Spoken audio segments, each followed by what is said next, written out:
we had to get off the water. We got some pretty good fishing in though. That's what happened right there. Got pretty wet. Nice little downpour. But hey, we had fun. We got our fishing in and we got the boat out. That's all that really matters.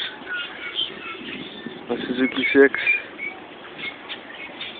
This is all the stuff we put in. All we have left to do really is get the carpet in, get it carpeted up, and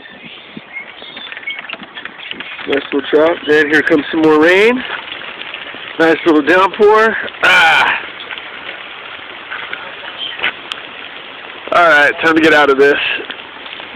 Alright, bye Hemet Lake. Let's go. Let's get the fuck out of here. Oh gosh.